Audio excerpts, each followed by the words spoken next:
We're having a little bit of an audio problem, so we're going to address that. I don't know how to address that yet, but we are working through that.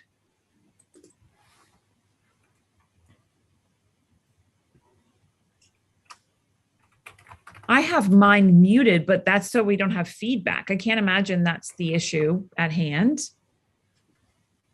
Oh, no. They can hear us now. They can? Okay. It's fixed, yeah. Whew.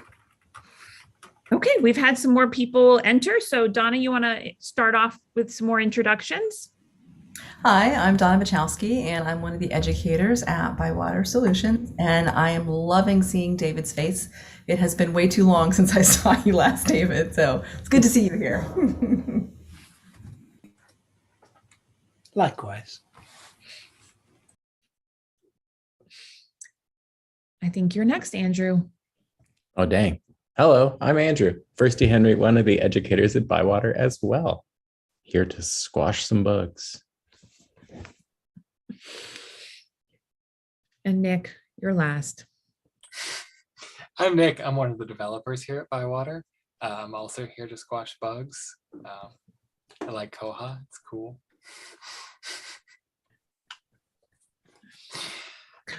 Okay, well, we thought we would start this event off by just showing you some of the resources that are available to Koha users and how to start exploring those resources and getting kind of your feet wet. If you haven't gone into some of these places yet, start exploring the Koha community that way. So I will share my screen. See what's behind this Zoom screen. There we go. So I'm going to start with just the Koha dashboard. And this is a really fantastic view of what is happening within the community. You can see that I have a section on my to-do area of the needs sign off. So this is where people are looking to get their patches pushed to the next level. And I'm going to have Nick talk a little bit about the development cycle of how it works as soon as I show you this area. So just like getting him mentally prepared for that speech. Another column would be needs QA. So once it's signed off, then we're going to get somebody else to look at it. And so it's great to see the different levels of how the community can get involved and actually what the process is once something has been submitted to the community as a bug. So Nick, will you talk a little bit about the bug cycle within the Koha and it's really open source community? Yeah, sure. So first off, just to say, everything we call a bug, whether it's an actual bug where like the software is doing something that you don't expect, or it's a new idea for a feature that you want, or some sort of enhancement to the existing features, they're all on Bugzilla. We call them all bugs. It starts with somebody filing a bug. And that's just them saying either something they've noticed that can be improved or new feature, et cetera, all of that. They file in the community. Its status is new. New bugs sit there until somebody comes along generally and takes that bug, at which point the status will go to assigned. Assigned just means that presumably the developer plans to work on this. That somewhere there's a developer who's working on this code and writing it. They've taken responsibility for this bug. Once they have developed a patch, a piece of code to create the enhancement or whatever it is, they'll submit that to community and mark it as needs sign off. This is where then we need to get people involved. The bug will sit at needs sign off until somebody comes along and tests it. Generally, the bugs have a test plan on them. If they don't, feel free to ask. That's always a good question to ask. How do I test your code? But you come in, you see a bug that needs sign off, you test it. There are various ways to do that. We can talk about testing Docker, Sandboxes, all of that later. And let's say that it works. You follow the test plan, it does everything it says, you mark it signed off. After the bug is signed off, it goes into the QA queue for the quality assurance team to go through and test it. The sign off stage is where you test that it works as the developer has said it should in the test plan. The QA process is where the QA person decides, does it work as it's supposed to logically?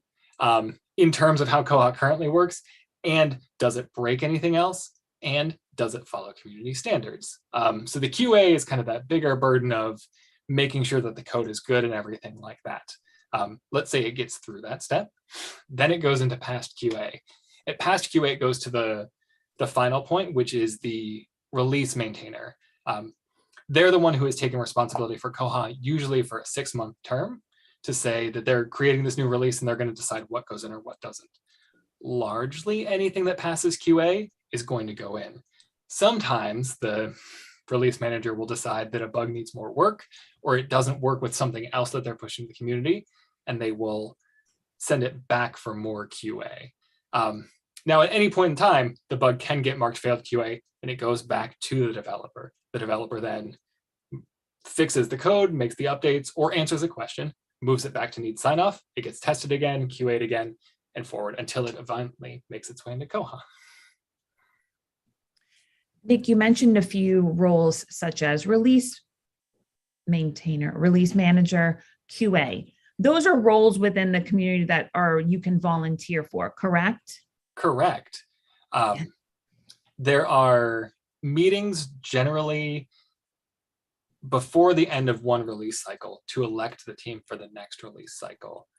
There's a wiki page for each version where you can go ahead and put your name if you want to apply for one of these roles. There's usually no competition, and usually anybody who wants to volunteer can go ahead and volunteer, and they're going to get the role that they have asked for. The community is also very happy to help people who are learning a new role. So if you are interested in joining the QA team and don't have quite as much experience, that's fine. There are people there to help you, and you can always ask us questions and move things through. Perfect. Thank you. One role that we didn't talk about too much, Nick, and we have David here to talk about it, is documentation. So we all love those fantastic manuals to every upgrade. And that's also a role within the Koha community that would allow people to assist or let the documentation team know that there needs more help in a certain section of the manual. So not necessarily all the features and enhancements getting documented, but maybe there's a lack in the manual somewhere else or an error because of an upgrade, change, something, whatnot. So we have David here to talk a little bit about I can probably stop my sharing unless you have something to documentation within the Koha community, David. Yeah, I'm making this up as I go along. So yeah, we have a documentation team. I have to be honest, I haven't been very active the last couple of months, but basically similar to normal bugs, we're using Bugzilla now to record bugs. So we put I won't share my screen, but there's like each component, like cataloging, there's a documentation category and in Bugzilla, and we're recording the bugs in there now. And our repository sits in GitLab, so you can, there's 2 ways to edit the manual. You can use the web interface and make your changes, and that works quite well for quite simple changes. And then it gets a bit more complicated. You make a local copy and work on it and submit your changes. So there's a little bit of a learning curve, and we've got a workflow page, and we're happy to help people get started. So yeah, it takes a little bit. You're dealing with lots of new terminology for most people, like Git for version control and submitting and merge requests and then manage, and Bugzilla all at the same time. So there's quite a little bit to get your head around. So we're more than happy to do one-on-one session and help you get started if you're keen. The other way is you can just send us, we'll accept anything really, to say, this is my suggestion. So yeah. But yeah, we're always playing the catch-up game, and it's a bit, but we do try. And so yeah, but yeah, I won't say much more than that at the moment. And there is on the Koha website, there is a calendar that you can see all of the different meetings within the Koha community. If you wanted to get involved in any of the areas, such as documentation, you could join any of those meetings through IRC. So I'll share my screen again. Sorry, hopefully no one's getting dizzy with all my screen sharing. Within just simple kohacommunity.org website, if we go to the calendar, you can actually see all the meetings that are on scheduled. You can actually subscribe to their Koha calendar too. So it can integrate right into your own calendar and you can join through the IRC channel.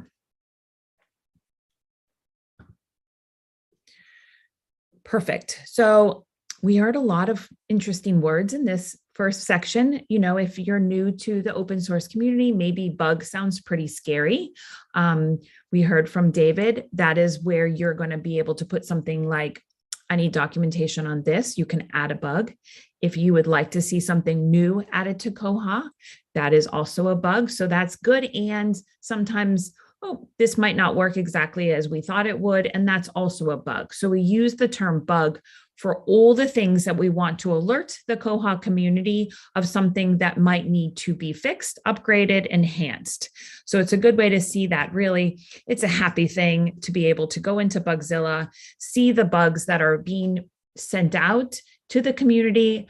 I know that the education team gets really excited about a lot of the features and enhancements or bug fixes that are coming in each release, because it's fun to see what our librarians want to see happen in Koha actually come to fruition. So we always find that the Bugzilla page is super fun in that way. We can walk through the process of creating a bug. Maybe the educators have a bug they need to file. If not, I'll just do a little test one. The one thing, if you're new to Bugzilla, you would need to create an account within the system to be able to submit a bug.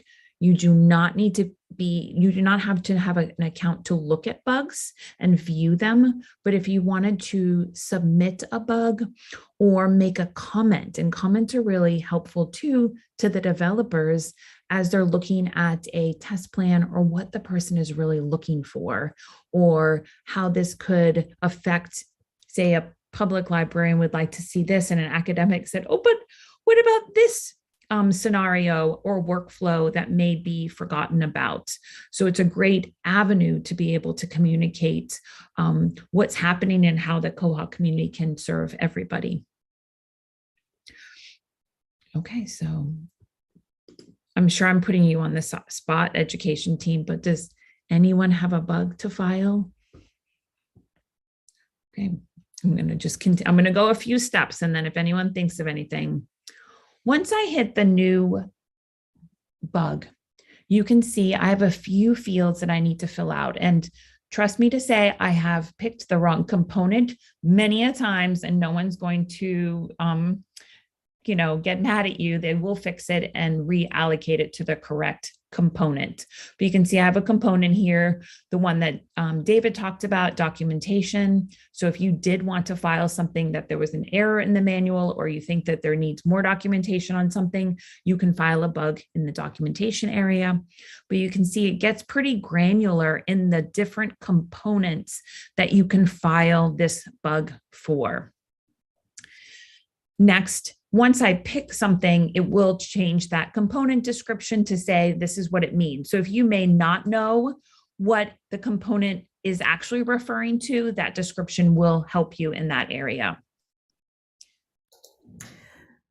Kelly, I don't know if this one is already in there. I'm not sure. But one of the things I did see recently was we're having some problems with partners or with libraries. They're putting in like punctuation, like dollar signs into the circ and find rules. And it doesn't tell you that it's a problem, but it is a problem.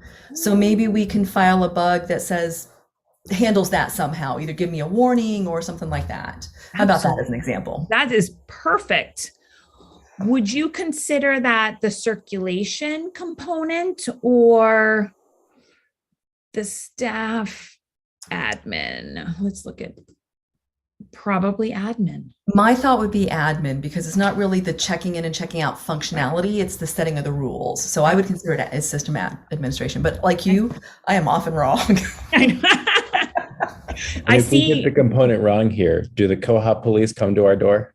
Yes. They kick it down. Does this bug get deleted and never addressed? No, and usually the only way that I know that I've done something wrong is I just get that email that says this bug's been updated and I see that it's been moved to the proper section. So everyone is so helpful and so kind, and I have never once been yelled at on Bugzilla, even though I've made some stupid mistakes filing duplicate bugs and stuff like that. So that's one of those things no one has to worry about. Everyone's here to help. So just to mention, another role within the community is Bug Wrangler, who are people who can sign up to kind of do those things, to go through and clean up and make sure the bugs are in the right place and handle those kind of issues. And a big shout out to Katrin, who does a lot of that work in the community. If you file a bug and you get it wrong, you'll probably see her name on that update. So thanks, Katrin, for everything that you do for us. Thank you. And I have to tell a story. I was very scared of Katrin before I met her. And then I met her and I'm like, what am I worried about? She is such a lovely person. And everyone in the Koha community is a lovely person. So remember that. Yeah. Well, and let's pause for a second. The Koha conference is coming up in September in Kansas. And part of the conference, there is a Hackfest, which I had no idea in the beginning what that meant, but it's a great time to get involved or watch somebody do the work of one of these positions and talk to folks and be able to maybe get more hands-on experience. So there is always a Hackfest at the end of the conference, and it's a really positive experience to be able to explore that area. Okay, so here we go. We're going to keep with the system administration, the version. Now, this is important if, say, you're using a version and you notice something happening, or in Donna's version, it's probably happening all the time because it's not something that's recently changed, or she's specifically looking at a version. It's one of those, like, it seems to be an issue. Okay, so I'm going to say master. Severity, if you're like, wouldn't it be great in the Koha world to have this? That would be an enhancement. Donna seems a little bit of an issue because it seems to be causing some issues with circ rules probably working. Donna, is that correct? I think we get errors is what happens. Okay. Okay, so let's do this. I'm going to say minor. I don't know. That doesn't matter either. Yeah, that doesn't matter either. Now, your summary is really helpful. If you start typing Koha, or the Bugzilla is going to figure out if there's something similar with that title. So if you wonder if this bug has already been submitted, when you start typing the title Koha, or sorry, the Bugzilla will start telling you if this exists already. So should we say characters? Not characters, special characters? I think special characters, yeah.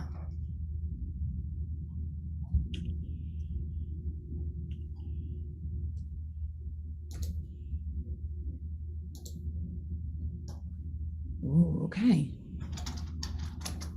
This is always fun to see some bugs that you might not have ever noticed before.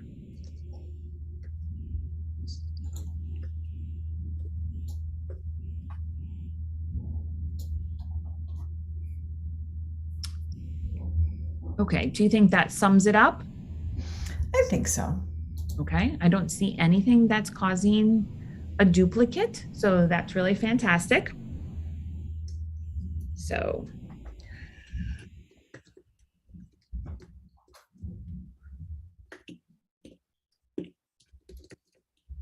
as dollar signs in the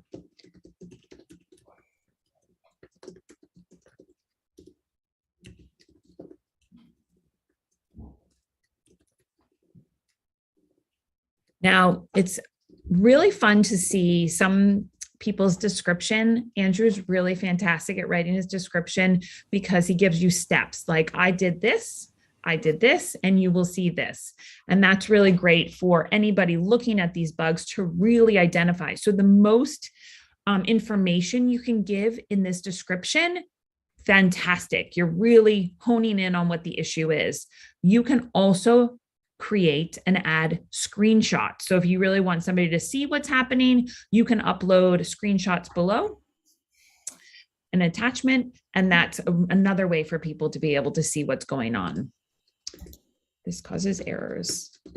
If a circle has a $sign in the fines and fees column. Okay, I will go back and put some more detail, but since everyone's watching me type, it's really kind of scary. Another thing to note, again, I said the attachment, I'm going to go ahead and submit this bug. Since I'm logged in, I will get an email saying that I filed this bug. I will also get an email if anyone makes any comments about this bug. So say Nick went in and changed the component to something else, I would get that information and I can follow that bug through the process of maybe it got assigned to Nick or a patch was applied to it and it needs sign off. So me as the user can follow that through. I work with some fantastic colleagues. What I may do is add more people to this bug so they can also watch the process. So I could add Donna because she's the one that found the error and she may want to do it because she may have a library that would like to follow it as well. And we can pass that information on. So if I hit edit, I can add as many emails as a follower as I want. Okay, I'm going to go and just look at, I'm going to go back to my home. If you were looking to see if there was a bug already in existence within the Bugzilla, you can always use the search option here and do some key phrases. Nick talked about the different statuses within the community. You can see there's the status of new.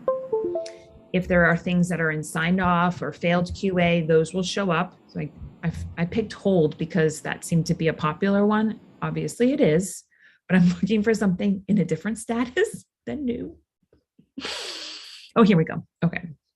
So this one is like a reopened one. What does that mean, Nick? Reopened? That means that it got closed at some point. Sorry, I had a feedback there for a second.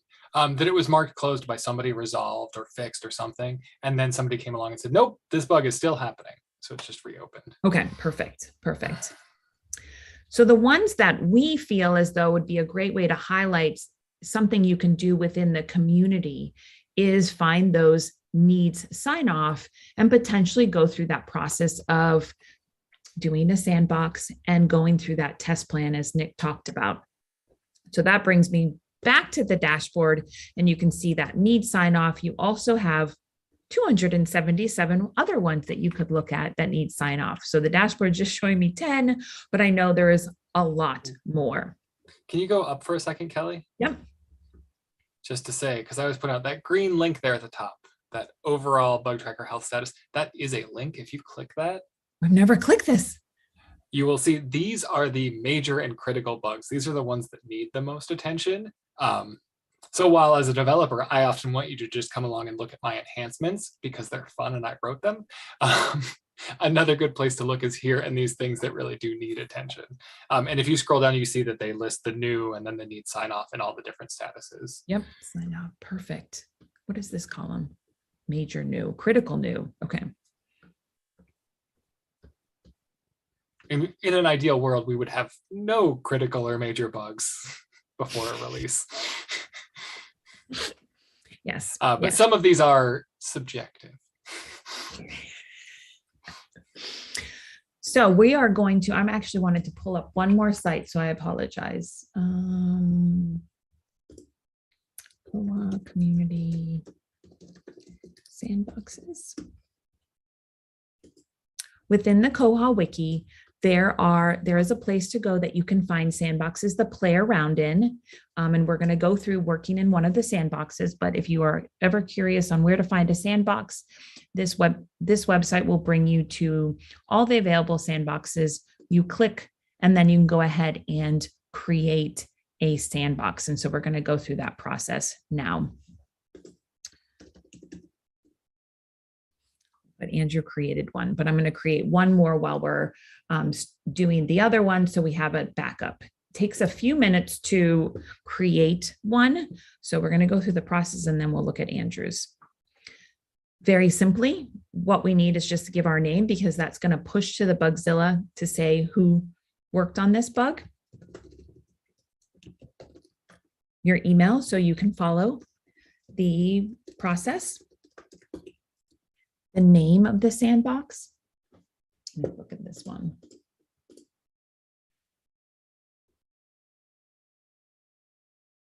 This is about holds.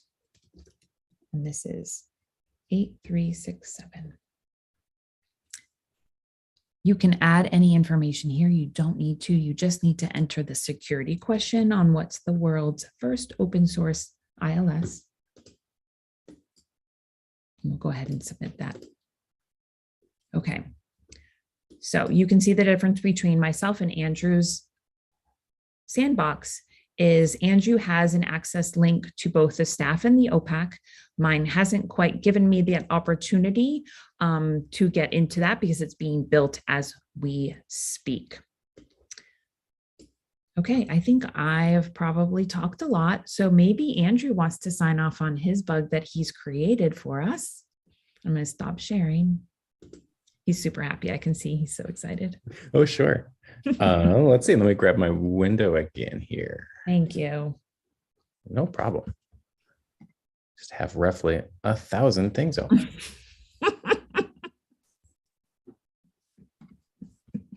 Okay, I'm gonna kick this into full screen and get everybody's Zoom faces out of the way. And reload my page. Mine still says provision pending here because I have not loaded the page since it actually finished. So there, we're caught up. We've got Kelly's other sandbox there and mine, and I'm going to log into the staff side. It does say on the bug squashing page, the username and password is Koha. Yeah. Okay, and then I need actually the bug itself, because I'm going to need to follow Nick's test plan. So this is what this is, Nick's patch. And hopefully whenever you go to sign off on a patch, the developer has given you a nice clear test plan that walks you through what you need to do to like find the bug and identify that it has actually been fixed. We're jumping in a little bit along the way here. Nick's got a couple of steps to start that are just sort of confirm the error behavior and then says apply patch. And that's where we're jumping in because the patch is already on here. So we're going to turn on holds split queue and holds split queue numbering. Andrew, what is this bug about? Oh, that's fair. Sorry. Let me back up. As Nick describes here on request.pl, which is the site where one makes holds. So, and you'll see this in Bugzilla a fair amount, people referring to pages in Koha by like parts of their URL. But if I go to a title and then to the holds page, this is hard to see up there, request.pl. And on this page, when I have several holds, so let me make a couple here. Let's hold for Henry, Edna. These are all your good friends on the Koha testing Docker that you haven't met yet, if you have not been signing off on bugs before. Okay, so this is about this list here. And in fact, we can already see what it's doing. Normally on this page, we get just little drop downs to change these priorities. And they're a little weird. And this is changing those into numbers instead to make it a little like easier to use. As Nick says here, for a record with many holds, 100 plus, this dropdown is large and difficult to use. In fact, let me just grab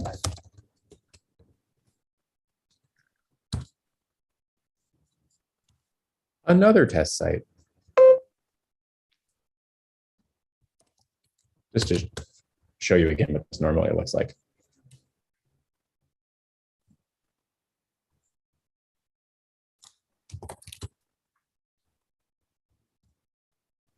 So normally you've got a little drop down here that gives you a list of all of the priorities that exist in your hold list. So if I had 3 holds, it would say 1, 2, 3, delete. And if I had 1,000 holds, it would say 1, 2, 3, 4, on through 1,000, and then delete. And that makes the drop down a little unpleasant to use. So that's what Nick's working to change here. And as he says, it does remove the option to set the priority to delete, but you can just type in whatever you want. Okay, so back to his test plan. I'm going to turn on his 2 system preferences that hold split queue and split queue numbering. Change how this page displays. So instead of getting one combined priority list, you get several separate priority lists. This is where Kelly asked me to set up a bug that needed sign off, and I scanned through looking for one that was going to be pretty simple. And I think we did okay on that.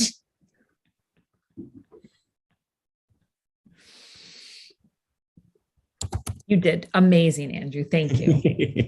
It can be a hard target to hit sometimes. These really come into play when you're doing local holds priority. That's when you'll have those separate queues, and it's kind of trying to show you, if you check in an item at each different branch, how that one is going to be routed, because your queues are a little bit separate then. So I'm changing these 2 system preferences to say, zoom in a little bit. On the hold queue, we want to split that list into separate tables based on pickup library. I'm going to have to adjust my holds a little bit to make that actually be distinct lists. And that also we should, instead of showing the actual priority number, so who's 1, who's 2, and who's 3, instead estimate virtual priorities per group, which, as Nick said, like if we were using local holds priority, that would be a more accurate reflection of what order these are all going to trigger in. Holds are cool, y'all. So complicated. We have a great time. So I'm going to come back here and reload this page, which so far nothing has changed because they're all still for pickup at the same library. But I'm going to change one of these. Update holds. And now my pickup locations are split as they should be. But hey, Nick, should I be able to change these? Oh, good. We could go back and look at the bug and see what it says. Yeah, once you split the holds queue, you can no longer use the priority numbers, or at least when they're numbered that way, because they're not real numbers anymore. That makes sense. 1 and 2 are just a virtual 1 and 2 in this queue. So you have to use the little buttons to the arrows. Okay, so we'll follow your test plan. We confirm that the drop downs are gone. Hooray! They are numbered virtual or actually according to split queue numbering. We had them numbered actually before, and now they're numbered virtually. We can flip that switch if we want, see that it changes.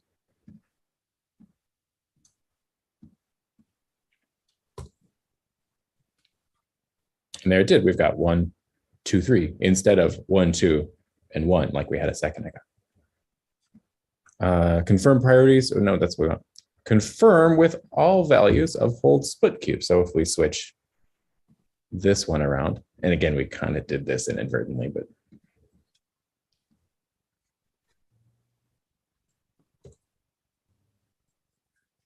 now that's where things get a little messy. Can you scroll up to the top of that so I can see what the actual error is?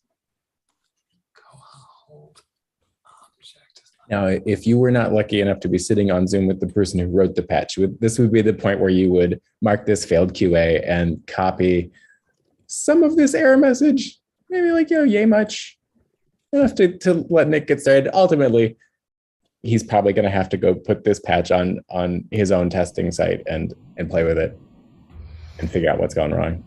Wait, Andrew, you want me to mark this as failed QA? Isn't that going to make Nick mad at me? It is going to, no, it's not going to make Nick mad at you. There's just for me, there's such a, I'm failing something that makes it sound so terrible. Isn't there something nicer that I can do? No, Donna, it is a great thing because it means that someone has paid attention to what I've done.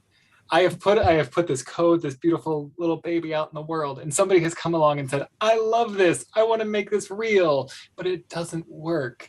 And so if I'm mad at anybody, I'm mad at myself. But no, you should never hesitate to fail QA. It's also a great way to get the developer's attention. If you just mark something with, I tested and this didn't work, I may miss that comment. If you mark it failed QA, then I can go and see that I have a bug in that status. And that's usually a little easier to update. And that way you also save the next person from coming along and testing and having the same problem. To make us all feel better, I put a little note in that said, great start, Nick. I appreciate it. Yeah, I always used to feel bad about putting failed QA, but now I realize you don't need to be. And that, as Nick said, it brings attention to developers a bit more directly, I guess. Yeah. There's really not anything else we can do here. Mm-hmm. I mean, I suppose we could go through and we've got 2 more values here that we could check and see if we still get an error, because that might be helpful information. And we do on hold item type, but we do not get that error, I believe, on nothing. So that at least gives Nick a little information to run with. Ultimately, Nick will probably write an updated patch for this and put that back on the bug. And at which point he will change the bug from failed QA back to needs sign off, and I could test it again.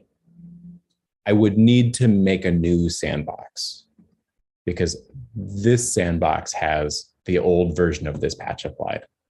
I probably could go to actions and reapply the patch, but it'd be easier to just delete this one and make a new one. But that's after I get an email from Bugzilla that tells me that Nick updated his patch, because the act of putting a comment on here and setting it to failed QA added me to the CC list. So I'll get emails on this bug as it goes forward now. And I think any kind of communication back to the developer is key, regardless, because then there's continuous movement and it's going to be helpful to whomever is working on it to see the progress thus far. And as Nick said, it makes him feel good when anyone pays attention to his special little bugs. So that's always a fun opportunity. Something else to note, and I didn't know this for a long time, you could spin up a sandbox without a bug and get to the latest master of Koha. So if you read the release notes and you wanted to see this new feature, or just see everything that's coming in the newest release, you could create a sandbox without attaching a bug, and you're going to get the newest release in that Koha system. So that's a great way to explore if you wanted to when you're not quite there yet, because it's always fun to see what's coming up new. Yeah. What I do when I'm testing bugs is replicate the error first before I apply the bug. So you can do it that way, is use it that way with the sandboxes as well. Yeah, and Nick's bugs are quite nice to sign off on, because he always has quite good test plans. So that makes it much easier when there's a step-by-step test plan to tell you what to do, because you're not always familiar with every area of Koha, and sometimes the system preference pops up that you've never heard of and don't know what it does. So yeah. And don't ever hesitate to ask for more test plan or clarity on a test plan. You're doing developers a favor by testing it all. So it's very much in their best interest to give you a good test plan to work from. I find the easiest ones to do are Lucas's. because his are like visually appealing. So if he's just adding like a little text box or he's adjusting something, there's no really, I have to know about this whole split queue to do Nick's. But if I need to know, oh, it's going to make it look pretty, yes, I'm happy to sign off Lucas's, because they're usually quick and easy and they're never critical probably, but they make you feel good that you can kind of sign off on something. So finding Lucas's ones, and I can show you how to do that. It's probably a way to begin. Wouldn't you say, Lucas? Yes, mine are usually pretty simple, especially right. in comparison to somebody like Nick. So exactly. And Owen's ones are always a lot of the time they're quite visual ones, because he does a lot of the user interface stuff. So yeah, they're always good ones to do as well. Mm-hmm. But there's most people make a lot of effort to have good test plans. So that's good. Yeah, absolutely. I'm going to share my screen again. This is Bib Lieb's Sandbox, and that's also on the Koha community website for the wiki sandboxes that I shared.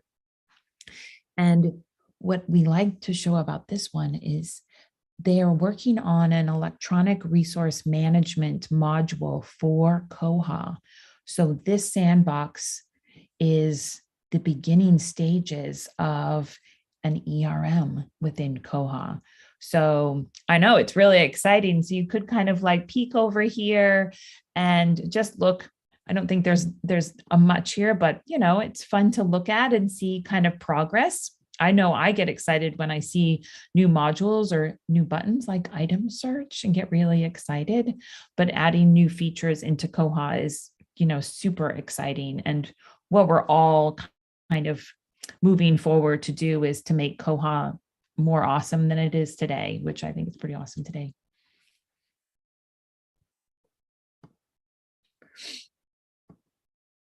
Okay, well, do we have any questions from YouTube?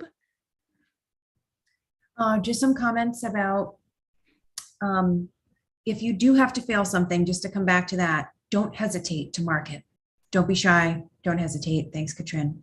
And if you see test plans out there that aren't complete, make sure to also comment on that if something is not updated. And Martin says to feel free to tell him when you come across a bug where the test plan might not be complete. And Katrin also says that Owen's bugs are also really pretty and visual if you're looking for ones to sign off on. Oh, I should show you how to do that. This is just an easy, if I go back to the dashboard, go back.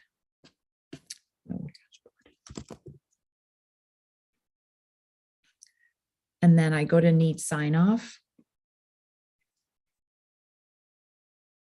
So the assignee right here is whose patch it is. So you can see there's David Cook. There is, let me find Lucas. It's alphabetical. There's Kyle's. Oh, there's Lucas. So Lucas, that's how I go. I usually go right to Lucas's. And now I know I can go right to Owen's. So there's Nick's, he has a lot, and there's Owen's right there. So, if you start to realize, oh, this would be something I could look at or just see if I feel comfortable. So one of Lucas is a horizontal scroll bar in acquisitions. That doesn't seem too bad. He's got 5 steps. See that scroll bar, and he's improved it. So, that's really fantastic. Can I point out a few more things just here, Kelly? Yes. If you scroll up. Yep. So one, I think Kelly mentioned before that you can add people to the CC list, but also if you're signed into Bugzilla and you're new to a bug, that little add me to CC list box will be checked, and you can just come here, hit save changes, and that'll subscribe you to all of the things here. So generally, if you want to if you're interested, you don't have to do anything beyond hitting that. But I also wanted to point out some of the other things on this page that you can edit. Okay. Over under importance, That first column, that P5, we don't generally look at that much. You can change it if you want, but the next box where it says enhancement, this is one that librarians and other people testing can come in here and change. If this bug is impacting you directly and you feel the community needs to take it a little more seriously, you can move it up to the next level. Critical and blocker tend to be data loss bugs, things that kind of prevent Koha from functioning at all.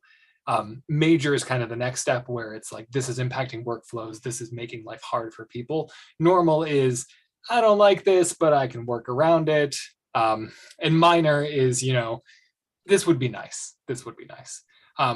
But if you want to come in here and raise the priority of something, feel free to, depending on your interactions with it. The other things that to note here too is the version. Most bugs are targeted at master, but if you encounter a bug in a version that you are using of Koha in production, you may want to mark it as that. And then someone in the community can come along to test whether it is in that version or actually in master. I think those are the good things. Yeah, Could you clarify the difference between enhancement and new feature under important?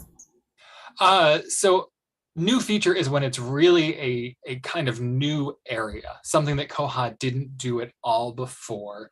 I don't want to say that it has to be a new link somewhere within Koha, but it's kind of along those lines. So if it's a new tool or a new administration page, something that Koha had no way to do before. An enhancement is usually like, this feature doesn't quite do what I wanted. Like, it'd be great if automatic item modification by age also let me automatically modify items by shelving location or something like that.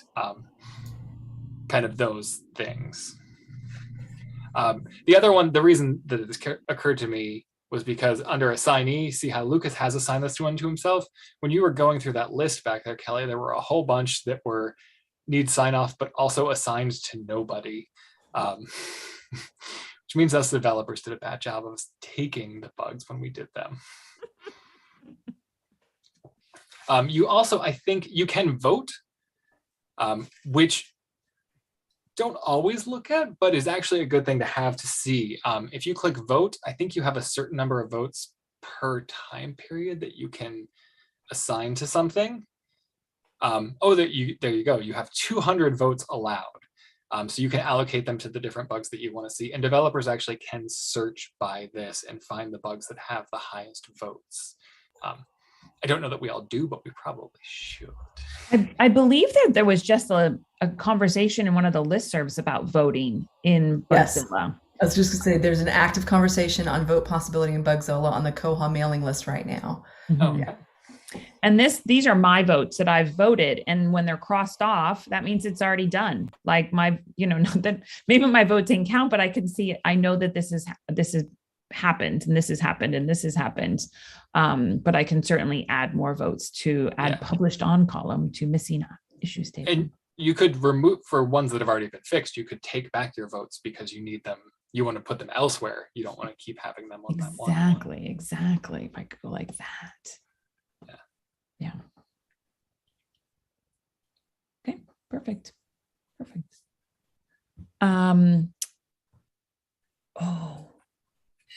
We have a couple more comments. Martin says, worth mentioning. He doesn't think that Sandboxes auto build the CSS. So if there's a test plan that asks to build the CSS, there is an option in there to do that. So when we were talking about some of the visual ones like Lucas and Owens, and there's a leaderboard on the dashboard site. So if anyone's into friendly competition, it's a nice motivator. Ooh, where is the leader? Let's look at it.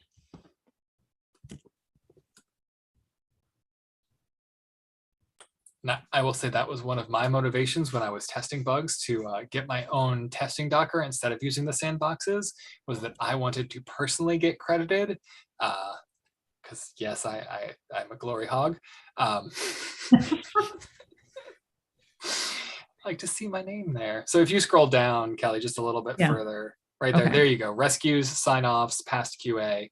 So the first row is just for the month, and that second row is for the year. I'm doing a good job of rescuing things. Jobu and Cashman and Martin and Tomas, lots of other people are doing a great job of passing QA on things. Oh yeah, look at those numbers. And surprisingly, David Nind is not top of the sign-offs, but only because Owen is doing so well.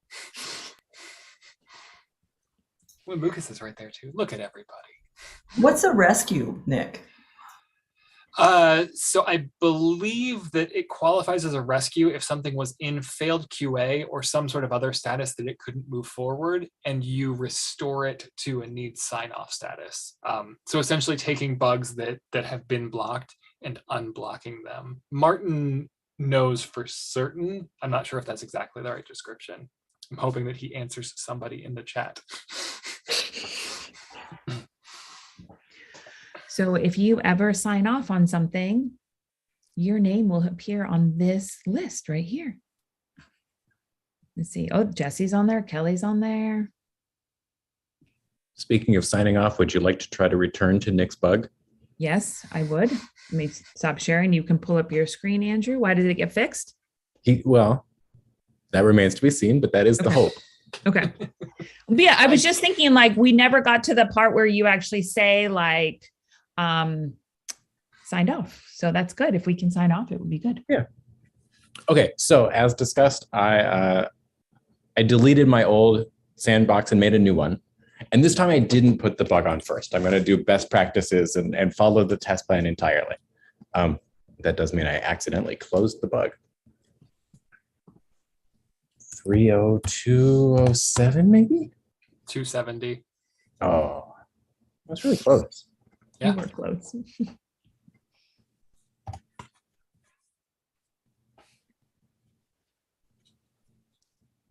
Okay, back to the test plan. So this time I placed mini holds on the record, and I played around with hold split queue and holds queue numbering before I applied the patch. So just to confirm that if I am splitting my holds queue by item type and pickup location, that's what this looks like. So at Centerville, I've got a couple holds on any item type and a hold specifically on music. This became an odd bib. It's got one book and one music item on it. I don't know why. But on this view, you can see that those priorities are already grayed out even before my patches. Yep, which is a good thing to confirm. We're not losing any functionality here. That's a big part of the test. We want to make sure that whatever it did before it continues to do, except where we meant to change it. And if I take these and I switch them on that hold split queue numbering system preference, I flip those back to actual order and reload this page. They're still disabled, but the numbers have changed, or they've rejiggered their numbers. And if I go back to not splitting that in any special way, we're back here. Okay, so that's pre-patch. Everything looks good. We kind of have an understanding of what it's supposed to be doing. I'm going to go back to my sandbox, and this time I'm going to go to actions and apply patch. I'm going to put in my bug number.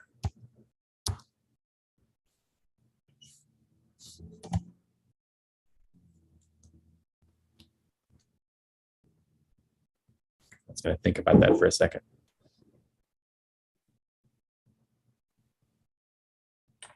What I said out loud while I was muted was, do you know, Andrew, when you enter a bug here and apply the patch directly this way, will it apply the dependencies as well? I don't know. Okay.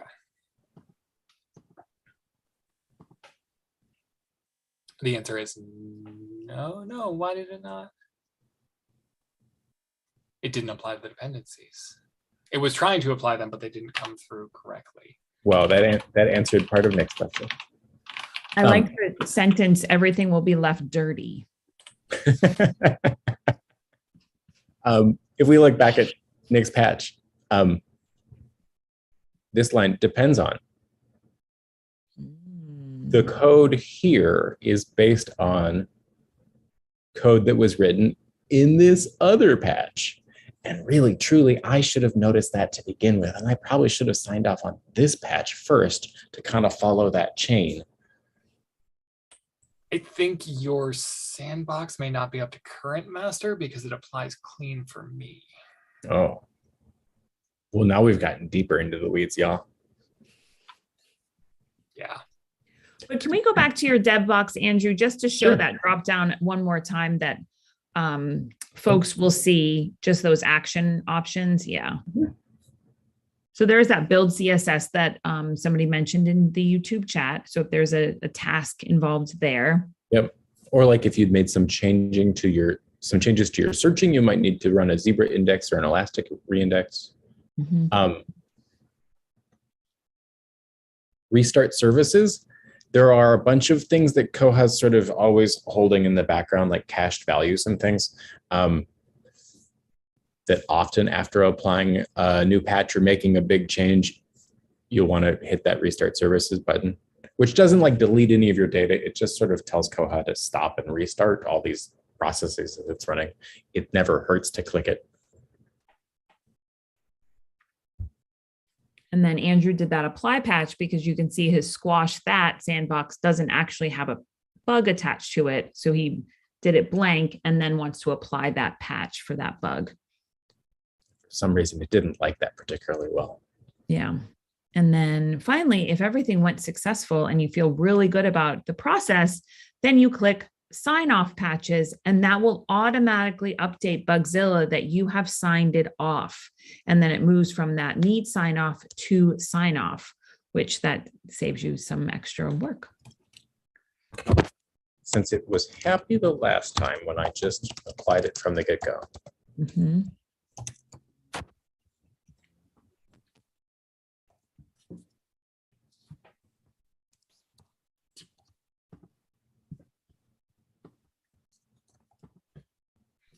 Now, again, that's going to take a minute to actually provision. So we'll let it think about that. There's only a limited number of sandboxes at a time. So if you do your process, go ahead and delete that sandbox so somebody else can pop in. I believe it's 10. And they last for a few days and then they will delete themselves if you don't delete it. One of the options in that action button is renew sandbox if you do need to keep it up for a little while longer. Yeah.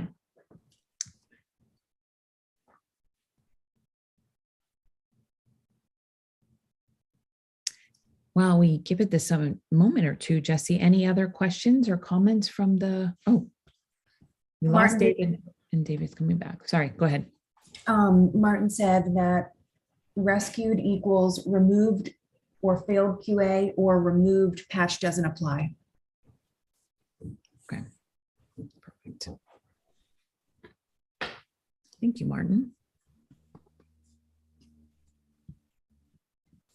And we put the link in about, we were going to put the link in about the Koha conference coming up. So I'll throw that into chat, or did you already do that, Jesse?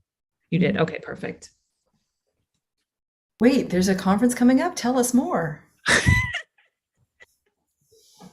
Yes, Donna, let me click the link so I get all the information that's on the screen. KohaCon 2022 will be in Lawrence, Kansas in September. So if anybody wants to potentially, it's September 20th through the 23rd.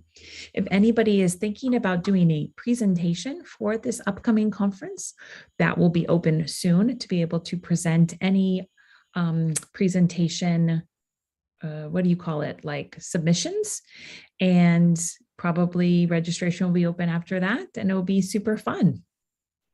So is this just for people in the United States? This is for everybody. We don't get to be in the United States very often, Donna. The last conference for Koha in the US was 2018. We were in Portland, Oregon. Last year, it was in Pakistan in December.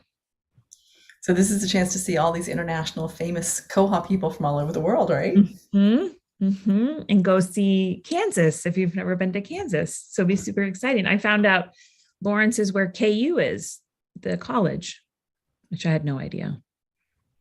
Cool. Yeah, it's for any of y'all that if you haven't had the chance, it is so wonderful to meet everyone in person. I went to my first Koha conference was the 2018 one in Portland. And it was amazing to see all these people that I've been seeing online for a few months, their names and stuff. And it's just so cool to meet everyone. So if you at all have an opportunity to do this, definitely do it. And then you can start saying, we're not in Kansas anymore as soon as you leave. So, you know, you've got a catchphrase for the next year or so. I'll stop talking.